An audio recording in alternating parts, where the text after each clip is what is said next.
Chair, fellow delegates, I am delighted to address the 66th session of the United Nations General Assembly as the Australian Youth Ambassador. As the world's gaze is fixed on the impact young people continue to have in societies around the globe, it is a privilege to represent the optimistic views and aspirations of young Australians. I represent a generation that strongly believes that our future is not defined by borders or boundaries, race or religion, but by our sense of responsibility to each other, an inherent sense of a global community which is premised on relationships and accountability. Mr. Chair, in May this year, I began my national engagement tour, a tour that is undertaken to gain a deeper understanding in the issues affecting young people at a local, national and international level. I themed my tour towards a unified Australia. It was inspired by the 2010 speech by Aboriginal and Torres Strait Islander Social Justice Commissioner Mick Gooda, in which he discussed the steps taken and journey still to go for Australia to become a reconciled nation. I have had the amazing opportunity to travel throughout Australia, over 38,000 kilometres across our diverse and ancient landscape, visiting every state and territory. I engaged over 10,000 people face-to-face and through social media.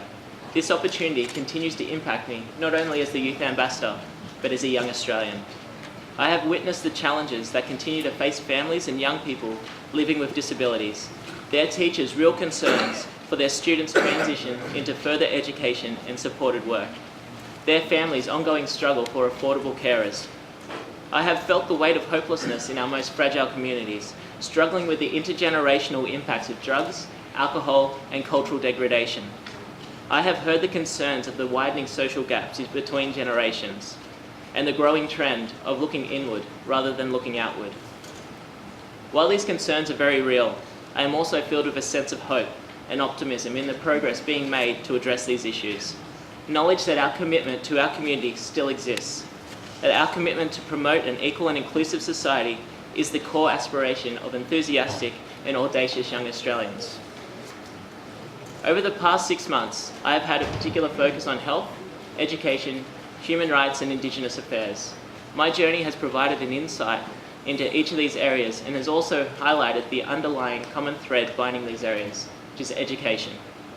I am proud to say the Australian youth and the Australian government share a common vision, which is reflected in the commitments laid out by the National Strategy for Young Australians, that all young people grow up safe, healthy, happy, resilient, and have the opportunities and skills they need to learn, work and engage in community life and influence decisions that affect them.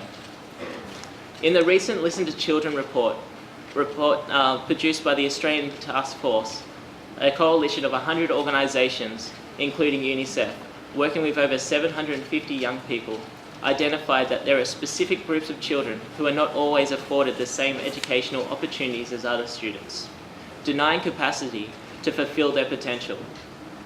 These groups include Aboriginal children, children from refugee and newly arrived backgrounds, and children with disabilities.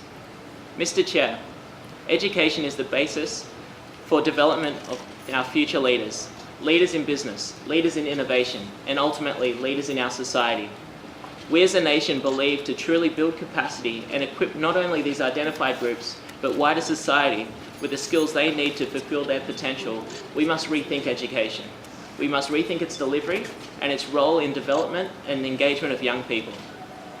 It is with this conviction that we have taken positive steps to support diverse learning styles, including formal, informal, alternate and bilingual modes of education, because we believe in the vital importance of engaging all our multicultural and multifaceted communities. Beyond our shores, Australia is focused on supporting educational programs through Asia, the Pacific and the world. In Indonesia, Australia is helping build over 4,000 schools, enabling 650,000 children from the poorest families to receive a decent education. In Pakistan, we are supporting the enrolment of 46,000 girls in rural primary schools. Enabling young people with disabilities to have access to education is a large component to the support Australia provides in the Asia-Pacific region. Australia provides support for the transition from primary to secondary schooling for children with hearing impairment and intellectual disabilities in Samoa. We are supporting the Papua New Guinean Department of Education to produce disability-inclusive infrastructure guidelines for schools.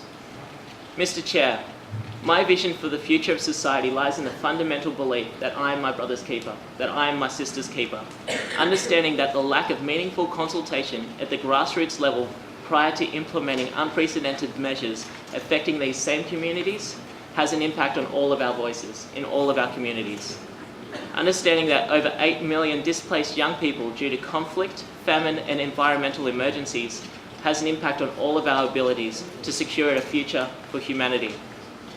These are the impacts that we as a nation, we as a global community, must realise are not diminished by geographical or cultural divide, because in a world that is becoming ever more technologically interconnected, as a global citizen, I believe, so too must our way of thinking.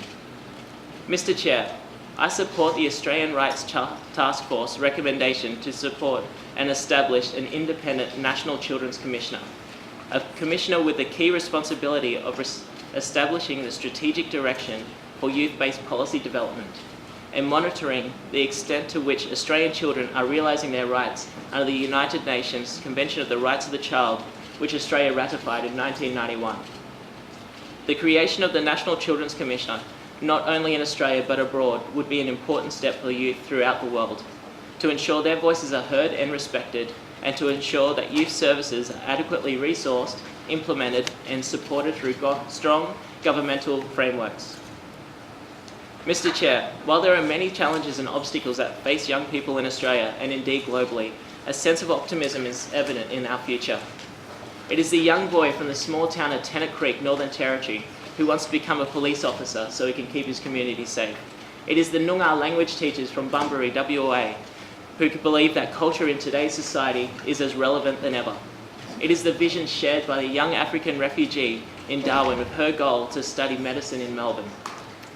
These young people bear witness to the hope that is burning in our nation for a bright future for all, regardless of race, religion and gender.